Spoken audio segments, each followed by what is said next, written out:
Professional ethics and code craft का paper जो है एलएलबी का, उसकी लास्ट क्लास में हमने पूरे इसके हिस्ट्री के बारे में जाना था। अब ये जो नेक्स्ट क्वेश्चन है वो है describe the procedure of admission and enrolments of advocate under the advocates act 1961। जैसा कि लास्ट क्लास में मैंने आपको बताया था कि ये जो एक्ट है 1961 का, इससे ही रिलेटेड आगे सारे क्वेश्चंस हैं। तो ये जो क्वेश्चन है ये बात करता है कि अधिवक्ता यानी वकील का, एडवोकेट का प्रवेश कैसे होता है, उनका नामांकन कैसे होता है और क्या क्या प्रक्रिया है, ये पूरा एक क्वेश्चन है। तो इस क्वेश्चन को समझने के लिए हमें पहले इसके बेस को समझना होगा और आपको मैं इस वीडियो के लास्ट में प्रमुख धाराएं और साथ ही साथ 2-3 इंपॉर्टेंट वाद भी लिखवाऊंगी ताकि आपका ये आंसर पूरी तरह से कंप्लीट हो। पहले कंसेप्ट और आंसर राइटिंग समझ लीजिए और लास्ट में उन फैक्ट्स को लिख लीजिएगा। Hello students, welcome back to my class. चलिए शुरू करते हैं। तो सबसे पहले ये जानना ज़रूरी है कि अधिवक्ता कौन है, हु इज़ एडवोकेट। तो लास्ट क्लास में मैंने बताया था, एक बार फिर से रिपीट कर देती हूँ कि ये जो होता है ना, ये कोर्ट का एक ऑफिसर होता है और इसकी मेन ड्यूटी क्या होती है अधिवक्ता की, न्यायालय की मदद करना। किस तरह से मदद करते हैं अधिवक्ता? तो सारे सबूत और सारे साक्ष्य के आधार पर फैक्ट्स को इकट्ठा करके न्यायालय के समक्ष रखते हैं और इसके बदले में जिसका वो वाद लड़ रहे हैं उनसे वो लेते हैं शुल्क, जिसको बोलते हैं उनकी जो पैरवी करने का जो पेमेंट होता है।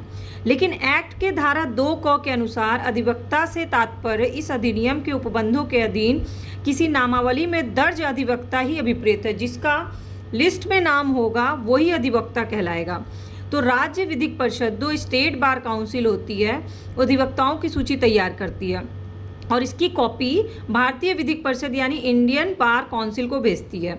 और इस सूची में जिन अधिवक्ताओं का नाम होता है वो भारत के किसी भी कोर्ट में जाके प्रैक्टिस कर सकते हैं।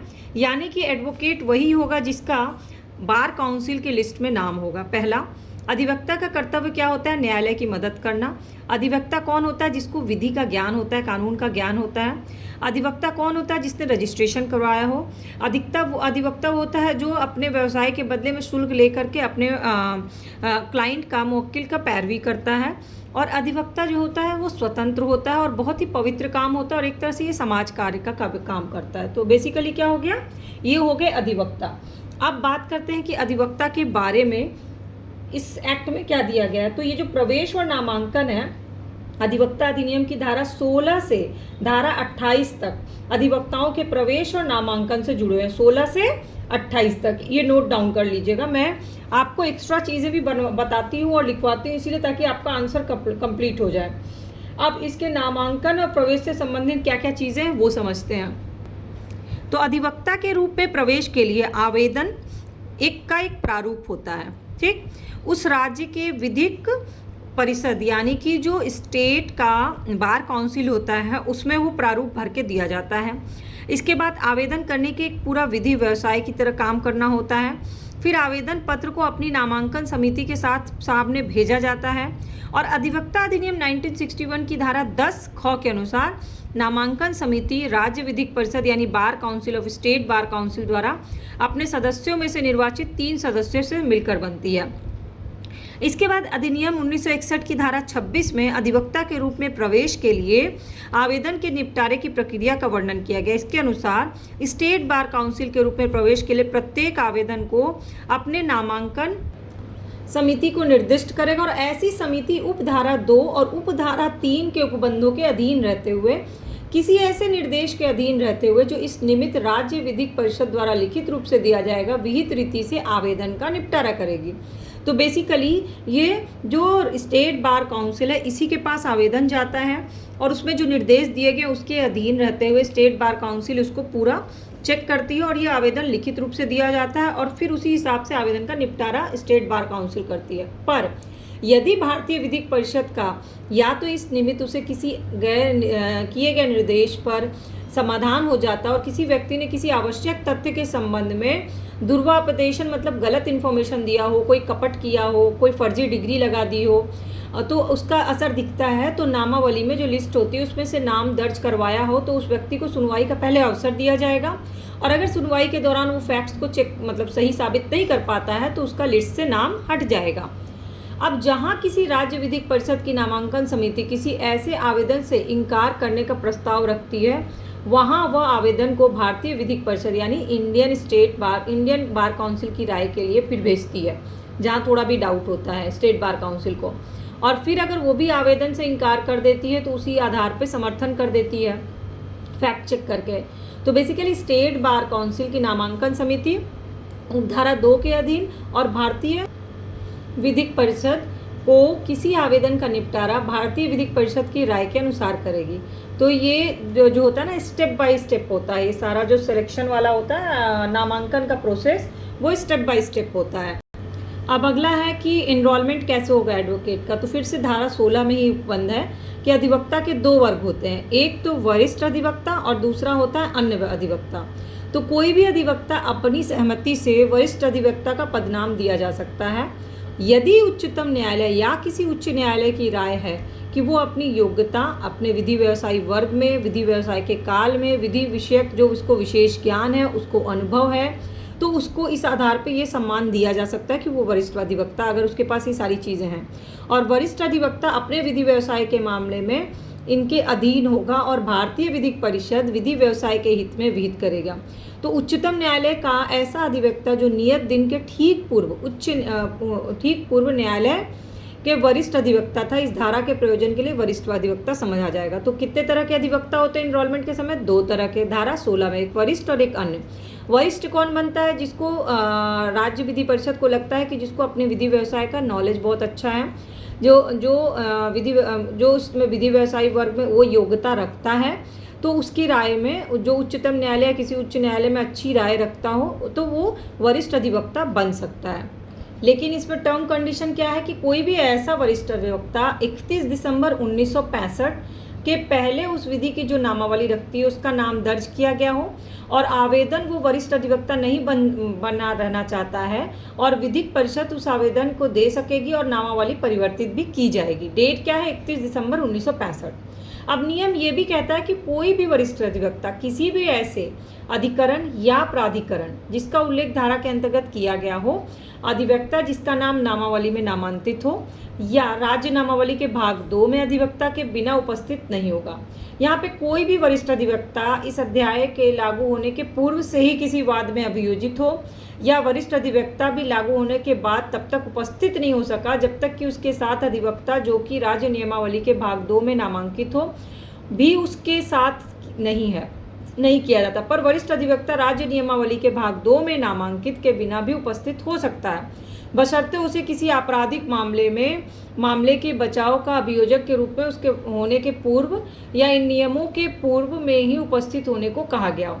तो ये जो वरिष्ठ अधिवक्ता से रिलेटेड पूरा ये इतना लंबा चौड़ा जो लिखा है, इसका समरी क्या है? तो समरी है आपके भारतीय विधिक परिषद द्वारा अधिवक्ता अधिनियम की धारा 49(1)(6) में बताया गया है ये पूरा कि वरिष्ठ अधिवक्ता होने के लिए क्या क्या टर्म्स एंड कंडीशन है। धारा 30 बताता है और भाग 2 बताता है नामावली कैसे उसका दायर होगा। अब आते हैं नियम अधिवक्ता अधिनियम की धारा 49(1)(6) में बनाए गए हैं इसमें उपबंध। थोड़ी सी ये लीगल लैंग्वेज है और आपको ये समझना पड़ेगा क्योंकि इसको लिखे बिना आंसर वैसे भी कंप्लीट नहीं हो पाएगा, क्योंकि हर चीज़ आप अपनी लैंग्वेज में नहीं लिख सकते हो।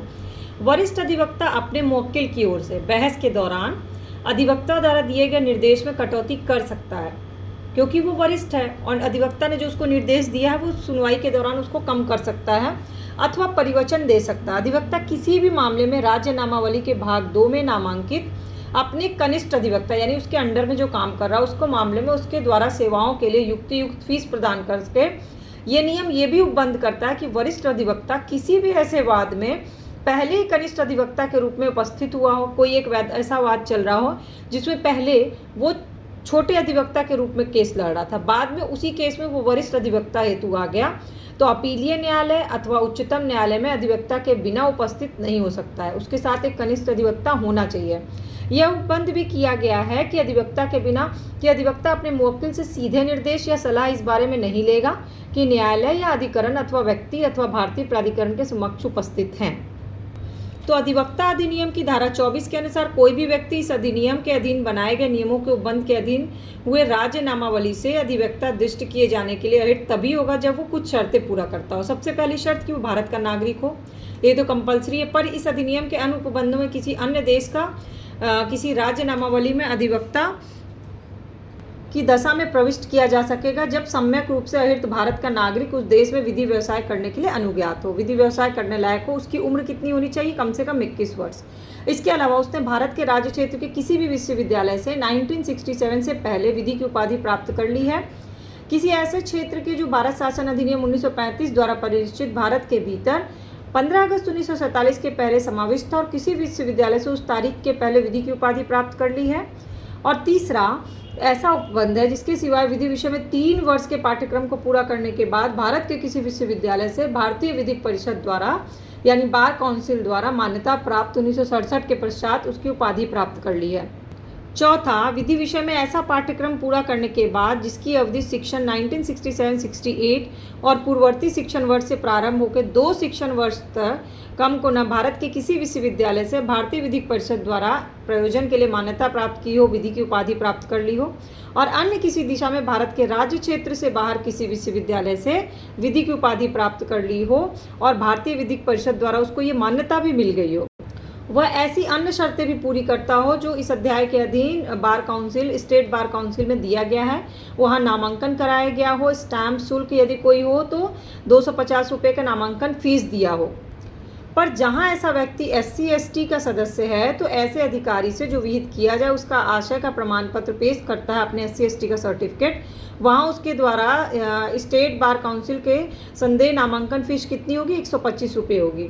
तो इस उपधारा के प्रयोजन के लिए किसी व्यक्ति को भारत के किसी भी यूनिवर्सिटी से लॉ किया होना चाहिए उस तारीख तक और उस लॉ की उपाधि मिली होनी चाहिए और परिणाम आने के बाद जिस विश्वविद्यालय से वो विश्वविद्यालय जो वो क्या हो मान्यता प्राप्त विश्वविद्यालय हो और उसके बाद उसका बार काउंसिल में रजिस्ट्रेशन कराना जरूरी है स्टैम्प शुल्क के और फीस के साथ। तो धारा 24 की उपधारा 2 ये स्पष्ट करता है कि कोई वकील या प्लीडर जो लॉ ग्रेजुएट है और राज्य नामावली में उसने अपना नाम लिखवाया हो, नामांकन कराया हो, तो वो क्या होगा? वो अधिवक्ता कहलाएगा। और धारा 24(3) ये उपबंध करता है कि कोई भी व्यक्ति जो कम से कम वर्षों तक वकील या प्लीडर मुख्तार रहा हो और किसी विधि के अंतर्गत किसी उच्च न्यायालय के राज्य क्षेत्र में न्यायालय में अधिवक्ता के रूप में जा रहा हो, काम कर रहा हो, वो भी अधिवक्ता कहलाएगा।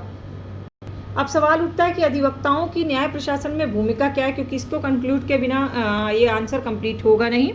तो न्याय प्रशासन जो है ना वो सभ्य समाज के लिए बहुत आवश्यक है। हमारी सोसाइटी तभी अच्छी रहेगी जो हमारा न्यायालय जो है वो स्वतंत्र निष्पक्ष होगा और इसमें अधिवक्ताओं का बहुत बड़ा योगदान होता है, महत्वपूर्ण भूमिका होती है, क्योंकि न्यायाधीश जो है अधिवक्ता के सहयोग से ही कोई निर्णय देते हैं।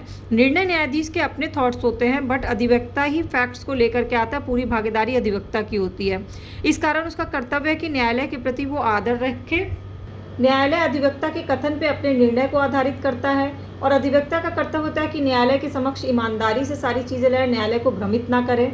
भले कानून जो है बहुत जटिल है, नियम अधिनियम की भाषा बहुत जटिल है, समझना सबके बस की बात नहीं है, लेकिन चूंकि जिन्होंने कानून की डिग्री ली है, विधि व्यवसाय का पूरा पढ़ाई की है, उनके लिए समझना आसान है, इसलिए सलाह देना भी आसान है। इसमें आप एक केस देख सकते हैं, माधव सिंह के बाद में न्यायालय ने मत प्रकट किया कि अधिवक्ता का कर्तव्य है कि न्याय प्रशासन में सहायता प्रदान करने के साथ ही व्यावसायिक सलाह भी प्रदान करें। तो जहाँ तक अधिवक्ता में सद्भाव उचित आचरण का संबंध है, वो मुवक्किल के हाथ की कठपुतली नहीं होता है कि मुवक्किल ने उसको पैसा दे दिया तो वो उसी के इशारे पे चलेगा। वो कानून के अनुसार चलता है, वो केस कानून के हिसाब से लड़ता है, उसी में वो उचित आचरण रखता है, उचित संचालन करता है। इसमें एक और केस है डॉक्टर CL आनंद ने, जो इसने ठीक लिखा है, CL आनंद कि अधिवक्ता न्यायालयों के साथ समाज में भी शांति व्यवस्था बनाए रखता है, क्योंकि वो विवादों को बढ़ावा नहीं देना चाहता बल्कि विवादों का समाधान ढूंढता है। वो विधिक व्यवस्था की स्थापना करता है, वो समाज के श्रेष्ठतम कार्य करता है, वो व्यवस्था को हानि पहुंचाने से बचाता है, वो न्याय की विजय करवाता है। और अधिवक्ता का एक कर्तव्य है कि पैरवी करे लेकिन शुल्क लेकर के गलत पैरवी ना करे। वो अपने अधिकार के लिए स्वतंत्र है, नागरिकों के अधिकार की रक्षा करने के लिए। तो अब फटाफट से शॉर्ट में सुन लीजिए। हमने पढ़ा अधिवक्ता का नामांकन, प्रवेश और विधि व्यवसाय का अधिकार। सबसे पहले अधिवक्ता कितने तरह के होते हैं? वरिष्ठ और अनधिवक्ता। ये कहाँ है अधिनियम, ये धारा 16 से 28 तक में है। कितने तरह के होते हैं, वरिष्ठ और अन्य अधिवक्ता, यानी कि 2 वर्ग होते हैं। और ये किससे लागू होता है, 31 दिसंबर 1965 के पूर्व जो विधिक परिषद में नामावली थी उससे लागू होता है। इसके लिए क्या क्या चीज़ें ज़रूरी होती है, अधिवक्ता में विशेष ज्ञान होना चाहिए, विशेष अनुभव होना चाहिए और विशेष गुणवत्ता होना चाहिए, तभी वो क्या बनेगा, वरिष्ठ अधिवक्ता बनेगा। इसमें एक वाद लिख लीजिए, इंदिरा जयसिंह बनाम सुप्रीम कोर्ट ऑफ इंडिया का वाद, जिसमें उच्चतम न्यायालय द्वारा ये कहा गया कि वरिष्ठ अधिवक्ता पद संविधान के अनुच्छेद 18 के अंतर्गत कोई उपाधि नहीं है। ये इंदिरा जयसिंह बनाम सुप्रीम कोर्ट ऑफ इंडिया का वाद है, ये बहुत इंपॉर्टेंट, ये लिखिएगा तो आपका आंसर कंप्लीट माना जाएगा। अब 2 परिषद बार काउंसिल होता है, एक भारतीय इंडियन बार काउंसिल और एक स्टेट बार काउंसिल। तो जो भी रजिस्ट्रेशन का प्रोसेस होता है वो इन्हीं के थ्रू होता है। फिर है धारा 24 जो कहती है वे व्यक्ति जिन्हें राज्य नामावली में अधिवक्ताओं के रूप में प्रविष्ट किया जाएगा, वो धारा 24 में दिया गया है। वो क्या होना चाहिए, भारत का नागरिक होना चाहिए, 21 वर्ष की आयु पूरा करना चाहिए, बार काउंसिल में रजिस्ट्रेशन कराया गया हो, शुल्क दिया हो, SC ST का शुल्क अलग है और जनरल का शुल्क अलग है। शुल्क देके उसने अपने सारी डिग्री सबमिट की और डिग्रियों को देखने के बाद, सारे पेपर को देखने के बाद अगर कोई डाउट रहता है तो सुनवाई का अवसर दिया जाता है और सुनवाई के अवसर देने के बाद फिर इंडियन बार काउंसिल में उसको भेजा जाता है। यहाँ पर एक बात लिख लीजिए, परमात्मा प्रसाद बनाम यूनियन ऑफ इंडिया का वाद है, जिसमें यह मत प्रकट किया गया कि यदि कोई व्यक्ति धारा 24 की उपधारा के अंतर्गत नामांकन प्राप्त करने का इच्छुक है तो उसके लिए ज़रूरी है कि मुख्तार की परीक्षा में उत्तीर्ण होकर मुख्तार की योग्यता प्राप्त करे। जो बार काउंसिल का एग्जाम होता है वो एग्जाम देना होता है तो वो 3 वर्ष की डिग्री के बाद ही होता है। दूसरा वाद है हंसराज एल छुलानी बनाम council of Maharashtra and Goa. ये भी लिख लीजिएगा क्योंकि ये कहता है कि भारत के संविधान के अनुच्छेद 14 का उल्लंघन नहीं है, ये जो विधिक व्यवसाय को होता है ये उल्लंघन नहीं होता है 14 का। इसके बाद है ऑल इंडिया बार एग्जामिनेशन होता है जो कि नियम 9 से 11 तक में दिया गया है, कैसे वो एग्ज़ाम होता है, किस तरह से प्रैक्टिस का हकदार होता है। फिर नामांकन के लिए क्या क्या योग्यता होनी चाहिए, धारा 24 क में दिया गया है कि वो किसी तरह से सिद्ध दोष नहीं होना चाहिए, वो उसको सिद्ध दोष नहीं ठहराया जाना चाहिए। आयु संबंधी कोई भी चीज़ जो चेकिंग होनी जरूरी है कि 21 वर्ष से अधिक का उम्र का हो और अधिवक्ता के नामांकन के लिए 45 वर्ष से अधिक की आयु को डिस्क्वालिफिकेशन माना जाना असंवैधानिक है, ऐसा नियम 0 है। इसके बाद आता है नामावली से नाम हटाए जाने की भी शक्ति है, धारा 26 क में। उच्चतम न्यायालय के कुछ अधिवक्ताओं के नामांकन के लिए विशेष उपबंध दिया गया धारा 20 में। प्राधिकरण जिसे नामांकन के लिए आवेदन किए जा सकेंगे ये है धारा 25 में। अधिवक्ता के रूप में प्रवेश के लिए आवेदन का निपटारा जो है वो धारा 28 में है। थोड़ा सा आप धाराएं लिख लीजिए इसको रिपीट मोड पे सुन करके। वरिष्ठता के बारे में अगर कोई विवाद हो जाता है तो इसका स्पष्टीकरण दिया गया धारा 21 में। नामांकन का प्रमाण पत्र मिलेगा धारा 22 में। उसको जब नामांकन के लिए सारे पेपर देगा, प्रमाण पत्र देगा, उसको पूर्व सुनवाई का अधिकार मिलेगा धारा 23 में। अधिवक्ताओं के अधिकार भी दिए गए अधिवक्ता अधिनियम 1961 में कि उनको पैरवी करने का अधिकार है, समझौता का अधिकार है, पारिश्रमिक प्राप्त करने का अधिकार है, किसी भी अभिलेख का फोटोकॉपी पाने का अधिकार है, सम्मान प्राप्त करने का अधिकार है, बीफ पेश करने का अधिकार है और विशेषाधिकार भी दिए गए हैं। इसमें एक केस है बार काउंसिल ऑफ इंडिया बनाम A.K. बालाजी के मामले में उच्चतम न्यायालय ने कहा कि शब्द पैरवी में मुकदमे में पैरवी और गैर मुकदमों में पैरवी दोनों शामिल किया गया है। फिर धारा 29 आती है जो स्पष्ट करती है कि केवल अधिवक्ता वर्ग ही विधि व्यवसाय करने का अधिकारी है और हर कोई विधि व्यवसाय नहीं कर सकता है। धारा 30 कहता है कि प्रत्येक अधिवक्ता जिसका नाम राज्य के नामावली में दर्ज है वो किसी भी राज्य क्षेत्र में जाकर के अपना क्या कर सकता है, प्रैक्टिस कर सकता है।